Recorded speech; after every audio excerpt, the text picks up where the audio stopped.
예수 사랑하심을 거룩하신 말일세. 오늘 아침 묵상 하나님의 말씀은 마태복음 28장 19절에서 20절까지 말씀입니다. 그러므로 너희는 가서 모든 민족을 제자로 삼아서 아버지와 아들과 성령의 이름으로 세례를 주고 내가 너희에게 명령한 모든 것을 그들에게 가르쳐 지키게 하여라. 보아라, 내가 세상 끝날까지 항상 너희와 함께 있을 것이다. 아멘. 마태복음의 마지막 부분이면서 저희들 너무나 잘 알고 있는 말씀이기도 합니다. 예수님을 나의 하나님, 나의 구주로 고백하고 구원을 받은 저희들은 이 세상에서 남은 삶을 사는 데 있어서 우리 주님은 그냥 살다 오라 하지 않으시고 우리를 사명자로 살기를 원하시는 마음이 이 마태복음의 마지막 말씀에 기록되어 있습니다. 주님은 우리가 사명자로 살기를 원하신다라고 말씀을 드렸는데 그 이야기를 듣는 순간 그렇게 살아야 한다라고 알고는 있지만 어떤 분들에게 그것이 상당한 무거움으로 다가올 수 있을 거란 생각이 듭니다. 알고 있지만 그렇게나 많이 들었지만 동감도 하지만 그 짐이 꽤 무거워 보일 수 있다는 것이죠. 우리가 먼저 생각해 보아야 할 것은 그러면 사명이라는 단어가 어떤 의미를 갖고 있는가라는 것을 먼저 생각해 볼 필요가 있습니다. 사명에 해당하는 헬라어는 디아코니아라고 합니다. 그 의미는 봉사, 섬김입니다. 사명 하면은 굉장히 큰 그림이 그려지실지 모르겠지만 사실 이 봉사, 섬김이 결여된 큰 그림이라면 아무리 대의라고 하더라도 아무리 일본 선교라고 하는 큰 사역이 있다 하더라도 봉사, 섬김이 빠져있는 것이라면 별 의미가 없는 것 아니겠습니까? 디아코니아, 즉 봉사, 섬김이라는 단어는 식탁을 준비하는 사람을 뜻하는 디아코노스란 단어에서 파생되었습니다. 식탁을 준비하는 사람이라고 하면 여러분 어떤 사람이 떠오르시나요? 바로 어머니입니다. 어머니는 가족을 위해 매일매일 식탁을 준비하면서도 결코 대가나 보상을 요구하지 않습니다. 즉 완전한 봉사, 완전한 헌신을 말합니다. 대가가 없는 식탁 준비입니다.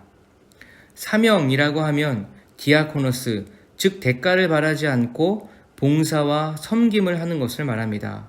그러니까 사명자라고 하면 어떤 큰 그림보다 봉사하고 섬기는 것이구나 라고 생각하시면 된다는 것입니다.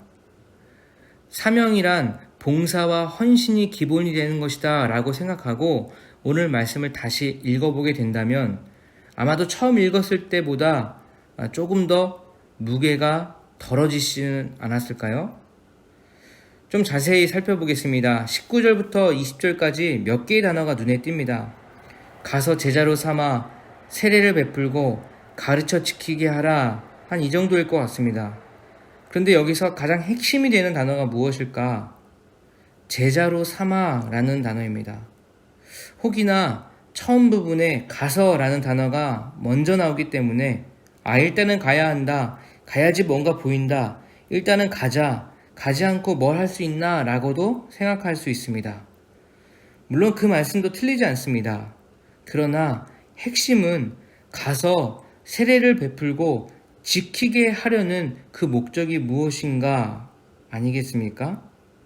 그 목적은 제자로 살게 하기 위해서입니다. 그런데 누구의 제자로 살아야 하는 것일까요? 바로 우리 주님의 제자로 사는 것입니다. 사실 이것은 그리스도인이라고 하는 사람들, 구원을 받고 소망을 가지고 확신 있게 신앙생활하는 모든 이에게 예수님이 마지막으로 하신 말씀입니다. 사람이 사람에게 한 말이 아닙니다. 하나님 대신 우리 주님께서 사람에게, 그리고 예수님의 사람들인 저희들에게 하신 말씀입니다. 바꾸어 말하면 너희들은 사명자로 살아라 라고 하시는 말씀입니다. 제자로 삼는 것이 핵심이라고 한다면 제자로 삼기 위해서, 즉 제자로 살아가도록 돕기 위해서 나는 어떻게 해야 하는가 라는 질문이 나오겠죠. 마태복음 28장 처음 부분 1절을 한번 눈으로 한번 보십시오. 예수님이 십자가에 못 박혀 돌아가시고 안식일이 지나고 첫날이 되려고 하는 새벽에 누가 처음 예수님의 돌무덤을 찾아갔나요? 막달라 마리아 그리고 또 다른 마리아입니다. 두 여인이었습니다. 여자였습니다. 마태복음 1장에서도 족보를 기록한 후에 가장 먼저 여인 마리아를 등장시킵니다. 그리고 오늘 본문에도 여자의 이야기로 예수님의 부활을 처음 전합니다. 당시 여성의 지위, 위치를 생각해 볼 때 지금은 사실 말도 안 되는 이야기이지만 그때 당시의 여자의 증거는 사실 채택이 되지 않았습니다. 어떤 여자는 사람 숫자를 세는데도 넣지 않았습니다. 그런데 예수님께서는 부활하셨다라는 것을 여자들에게 먼저 보여주고 계십니다. 처음 그들을 통해서 예수님의 부활 소식이 전달이 되게 하셨습니다. 이것이 과연 우연일까요? 제자로 삼기 위해서, 즉 제자로 살아가도록 하기 위해서 나는 사명자로서 어떻게 해야 하는가? 문제는 나는 어떤 특별한 사람이 아니라는 것입니다. 하나님으로부터 특별한 콜링을 받은 사람, 소위 목사, 선교사, 교역자, 직분자, 이런 사람이 아니라는 것이죠. 그런데 특별한 사람이 아니라 당시 숫자에도 넣지 않았던 여자의 존재를 통해 예수님의 부활을 보고 전하게 했다는 것은 가서 모든 민족을 제자로 삼기 위해 나는 어떻게 해야 하는가의 그 나는 특별한 사람이 아닌 누구나 다 사명자로 살 수 있다는 것을 말해줍니다. 그리고 누구나 다 사명자로 살아야 한다는 것을 말해줍니다. 예수님을 알고 보고 들어서 도저히 믿지 않을 수 없는, 도저히 부인할 수 없는 그 은혜를 받은 사람, 누구나 사명자가 될 수 있다는 것입니다. 그러면 어디로 가야 하는가? 모든 민족을 제자로 삼으라고 하신 말씀은 어디로 가야 라고 할 때 어디든 가서 라고 말을 바꾸어 말할 수 있죠. 어디든지 사명을 감당할 수 있다는 것입니다. 그 어디든은 먼저는 우리의 일상이 되어야 할 것입니다. 저 멀리 아프리카, 저 멀리 중동, 저 멀리 어떤 발칸 반도도 중요하지만 사명자란 봉사와 헌신을 하는 사람이라면, 그리고 그것이 어디든 가능하다면 여러분 우리의 일상에서도 그것은 충분히 할 수 있습니다. 내가 너희에게 명령한 모든 것을 그들에게 가르쳐 지키게 하라. 내가 너희에게 명령한 모든 것을 가르쳐 지키게 하라 라고 말씀하시는데 사실은 지키도록 가르치게 하라가 더 맞는 표현입니다. 지키도록 가르치라. 어쩌면 꽤 레벨이 높죠. 지키도록 가르친다는 것은 일회성이 아닙니다. 한번 가르쳐주고 이거 다 외워라 라고 하는 것이 아니라 외울 때까지, 외워서 실질적으로 사용할 수 있을 때까지, 지킬 때까지 가르치라는 것입니다. 물론 이것이 어떤 사람에게는 일회성이 될 수도 있지만 어떤 사람에게는 이것이 평생이 될 수도 있습니다. 무슨 말씀입니까? 봉사, 헌신은 주님 부르시는 그날까지 감당하는 것입니다. 주님 부르시는 그날까지요? 이것이 어떻게 가능할까? 죽는 그 순간까지 이것이 가능할까? 라고 생각해 볼 수 있습니다. 저는 많지는 않지만 가끔 누군가가 돌아가셔서 장례식에 참여할 때가 있습니다. 장례식에 참여할 때마다 저는 많은 감동을 받고 돌아오게 됩니다. 왜냐하면 돌아가신 그분은 이미 천국을 가셨음에도 불구하고 그 장례식을 거행하는 그 순간에도 그분이 하셨던 여러 일들, 그분이 말씀하셨던 여러 덕이 되는 그 말씀 때문에 그 자리에 모인 많은 이들이 은혜를 받고 감동을 받고 오히려 위로를 받는다는 것입니다. 도전을 받고 돌아가게 된다는 것입니다. 겸손하게 꾸준히 그리고 묵묵히 자신의 위치에서 자신이 갈 수 있는 그곳에서 대가가 없는 마치 어머니의 식탁과 같은 봉사 헌신을 통해서 마지막 그 순간까지도 우리들에게 가르침을 주고 있는 것입니다. 그분의 삶을 돌아보면 세상 끝날까지 내가 항상 너희와 함께 있을 것이다 라는 주님의 그 약속이 그분을 통해서 이루셨구나 라는 것을 깊게 느끼게 됩니다.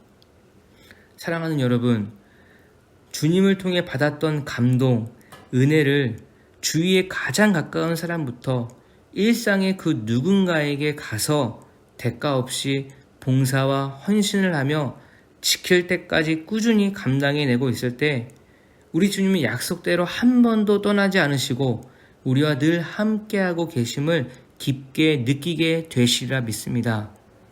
여러분, 사실 그거면 되지 않겠습니까? 어떤 특별한 사람이 아니라 그때 숫자에도 넣지 않았던 당시 존재 가치가 없던 여자를 통해 우리 주님의 부활의 놀라운 첫 소식을 전했듯이 비록 부족하고 연약하나 주님의 놀라운 능력으로 말미암아 그 일을 넉넉히 감당해 내리라 믿습니다. 모두 사명자로 남은 인생 주님의 복을 누리며 사는 저와 여러분 되시기를 기도합니다. 기도하겠습니다. 하나님 아버지, 우리가 남은 삶을 사명자, 즉 섬김과 봉사의 삶을 살도록 인도하여 주시옵소서. 식탁을 준비하는 어머니처럼 꾸준히 잘 섬기는 삶이 되어질 수 있도록 인도하여 주시옵소서. 그를 통하여서 약속대로 한 번도 떠나지 않으시고 우리와 늘 함께하고 계시는 주님을 삶 가운데 깊게 체험하고 느낄 수 있도록 인도하여 주시옵소서.